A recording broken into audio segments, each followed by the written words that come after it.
Meanwhile. Oh my God. Oh my God. Oh my God. He's dead. He's dead. Khomeini is dead. The supreme leader of the Islamic regime is dead. He's dead, Jim.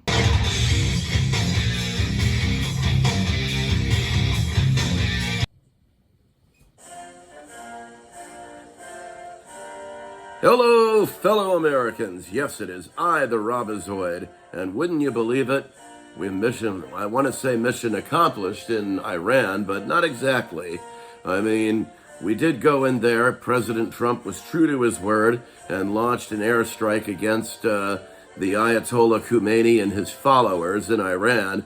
And while we did sustain at least 4 casualties of our own people, and of course a few others were severely injured and hospitalized, I think one of them actually was hospitalized, but is still alive. But really our casualties were practically light compared to the nonsense of the hostage situation in Iran back in 1979. Remember, that's when all this started, when Ayatollah Khomeini was basically brought back from France by, you guessed it, the peanut farmer himself, Jimmy Carter, Jimmy the Peanut Boy, who overthrew the Shah of Iran and then reintroduced Ayatollah Khomeini, which pretty much established him as the godfather of global terrorism. Now, of course, we do have to talk about the supposed, and I think this is true, the killing of Ayatollah Khomeini. Yes, I said killing. I did not say unaliving, because that is a code word for weaklings. But we do have to get into this story because it's a big one, and we have a lot to cover and time is short. So, let's get right into it, because there were a lot of the naysayers, a lot of the negative Nellies, who basically condemned the U.S. for this airstrike against Iran and against Ayatollah Khomeini. I wanted to play that stuff before we got into the positive stuff. And so let's get into that right now with the naysayers and the idiots who thought Trump was going to get us into World War III. Take a look. The Iranian people themselves to rise up in some kind of popular uprising and totally change their form of government. If you wanted the beleaguered and oppressed Iranian people to organize very quickly into a new populist political force to rise up against, among other things, the security services. Yeah, that's what you say, Richard. Massacring them by the thousands this month and last. If you wanted that to happen, you probably could have taken some steps to help that happening, to make sure they can organize and can communicate. Right? Maybe you would have turned the internet back on. And when you, Donald Trump, in your baseball hat, proclaimed on that weird taped message today that the Iranian police and the security forces and the Revolutionary Guard must surrender, they must lay down their weapons, as Donald Trump said this morning at 2:30. Shut up. If that was what you wanted to happen, because you wanted the domestic security situation to become less dangerous for the Iranian Why don't you grow some real hair? Government. If you actually wanted to make that happen, instead of just saying it, you as the U.S. government, maybe you as the U.S. bite government, it, little man. with other allies that you might have bothered to bring on board, you might have given the Iranian police and Revolutionary Guard and security services some instructions on how to surrender and lay down their weapons. Some path to do that, which Trump did not. Just want to read what yeah, because they weren't going to surrender, and we don't surrender. Strikes on Iran, carried out by the United States and Israel, mark a catastrophic escalation in an illegal war of aggression. Bombing cities, killing civilians, opening a new theater of war. Americans do not want this. They do not want another war in pursuit of regime change. They want relief from the affordability crisis. They want peace. Oh my God. Well, if you're going to have peace, you got to have war first, or at least a skirmish. Mr. Mamdani, you are more than welcome to come to one of my safe house. You're more than welcome to come and see my would-be assassin in the federal court. You didn't even dare to come and face them. Where were you when they sent killers here in New York City? You were crying for your aunt because she stopped using subway for simply Now her I liked. statement you made saying that she didn't feel safe because of wearing hijab. Really? I stopped using subway because of the would-be assassins being sent to beautiful New York City by the Islamic Republic. I know maybe you and many other people, they hate President Trump, but believe me, this is not the right time to shift your hatred and your anger from President Trump to the people of Iran. Innocent people. We are better allies to you, America, compared to these. We actually do have some footage here as Iranians chant, and also many are actually celebrating the death of Ayatollah Khomeini. And, well, you want to see the footage? Well, here it is.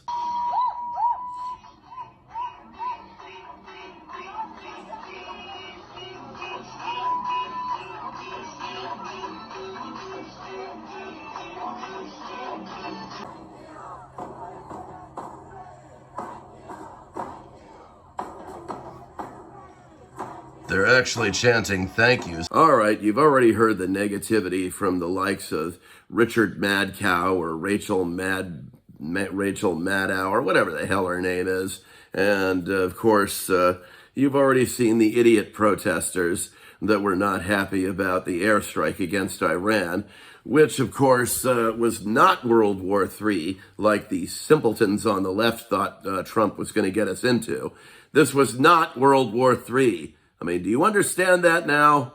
Is it sinking in finally that Trump did not get us into World War III? He did not start some international incident. You get it? Is that coming? Is that shooting through right now? Because I don't think it is with you liberals. I mean, clearly you heard from Richard Maddow, and you've already heard from one of these simpletons on CNN. I don't know who it was, really. I mean, it was certainly not the department store dummy without genitals, Wolfie Blitzer, nor was it Andy Blooper, nor was it even Fake Crapper. I don't know who it was, honestly. But you actually had this one woman, I believe she was I think she actually was from Iran, an Iranian woman, who was absolutely grateful to President Trump for launching the airstrike. And she really chastised and handled this CNN reporter's very tiny balls to him in a very tiny little ditty bag. So, that was actually the positive part that I liked. So let's get into more of the positivity in which you see people around the world, most particularly Israel and Iran, celebrating the supposed death of Ayatollah Khomeini. And, of course, we'll also get into more of the positivity as we go along. So let's take a look at that. The largest Iranian populations outside of the Middle East. You see the gathering there behind her. Julia, how is the Iranian community responding? Well, this gathering has only grown, Jessica, over the past few hours, since we've gotten here. It has amassed a large number of people, and the celebration is striking. We got here just moments after initial reports, initial rumors of the death of Ayatollah Khomeini had just started to trickle from Iran to this diaspora community, and people were jumping in excitement, hugging each other, crying, saying that basically they've been waiting 47 years for this very day, Jessica. It is the reason so many of them have come out here today. I want you to hear from one of them specifically, his thoughts right after learning that the supreme leader of Iran was dead. When is the last time you saw people in Israel and Iran dancing on the streets in excitement? And when is the last time you've ever heard of a country coming out and dancing because they're excited that foreign powers are attacking them? With a message for every single American who voted for President Trump. From the bottom of my heart, thank you. God bless President Trump, God bless the U.S. military, and God bless America. We can't wait until Iran is free and we can welcome you back to our country with open arms and be the allies that we used to be before the Islamic regime took over our country in 1979. That's it. Thank you. Thank you so much, and God bless America. You know, none of this would have been accomplished at all without President Trump's leadership. I'm not a Trump suck-up. I'm not one of those MAGA guys. But I have to hand it to President Trump. He was the guy with the strength, the intestinal fortitude, and the balls to actually accomplish something that, let us say, past presidents, particularly the Democrat ones like Jimmy Carter, the peanut farmer, who actually started this whole disaster to begin with, he couldn't do it. He buckled under the pressure with the hostage situation, which led to Reagan being elected. And wouldn't you know it, the day that Reagan was inaugurated, the hostages were released. And of course, you certainly wouldn't have had this kind of attitude under the Bushes because, well, Bush Sr. was called a wimp for so long, and Bush Jr. was just pretty much called an idiot for so long. And as for Obama and Biden, those idiots never had a prayer. They were weaklings. And Obama pretty much escalated the situation in Iran that made things worse. So, yeah, his trying to draw a line in the sand, that line was quickly erased by Iran. So, it really took the strength of President Trump to basically erase the weaknesses of the Democrat Party and finally oust Ayatollah Khomeini. And he did so, and he achieved that powerfully. And I don't think that any other president in history could have done the same. I mean, they certainly couldn't have done it any better than Trump. So that's why, quite honestly, I celebrate. To President Trump, I actually salute you for this. And you know something?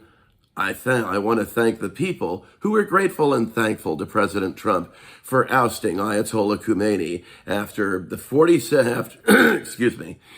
his 47-year reign of terror in Iran, which could have led to more global terrorism.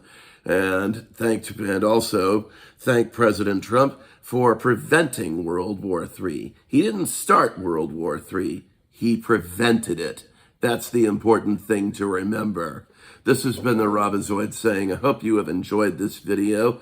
And of course, well, let us just say that this is a monumental event. This is something that needs to be celebrated around the world.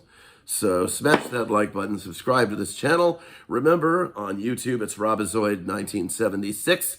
And I will see you all in a future video very, very soon. Until then, remember, wokeness is weakness. Don't drink the Kool-Aid or the soy. They're nothing but poison. And, of course, let's hear it for America. We truly are America, kick-ass USA.